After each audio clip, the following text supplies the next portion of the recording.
आज संध्याकाळी जो आहे तो माझा मूड खूपच डाऊन झाला होता. का कोण जाणे काय झालं होतं मला काहीच कळत नव्हतं. आजपासून जे आहे ते मी तयारी केली होती दिवाळीच्या फराळासाठी. तर आज मी बनवले होते शेव. आज मी आणि संकुच जे आहे ते होतो घरी. संकुला जे आहे मी सकाळीच मस्त झोपी घातलं होतं आणि आता मला करायची ती स्टडी. मी जेवण वगैरे करून ते मग घेतलं होतं. किचन मधली थोडी कामे होते करायची बाकी पण मी नंतर करणार होते कारण की पहिले म्हटलं स्टडी करूया कारण की संकू झोपलेला होता. मग काय लागले मस्त स्टडी करायला छान 2-3 घंटे स्टडी केली कारण की संकू झोपलं त्यामुळे मला छान स्टडी झाला होता.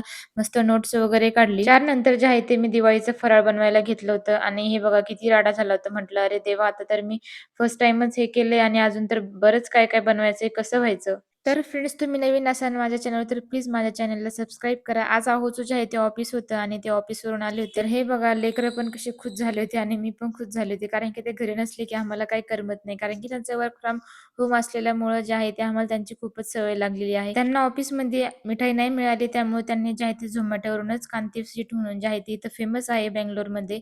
तीच त्यांनी ऑर्डर केली आणि मला खूपच हसायला येत होतं. तर फ्रेंड्स कसा वाटला व्हिडिओ प्लीज लाईक, कमेंट आणि सबस्क्राईब नक्की करा. Bye bye.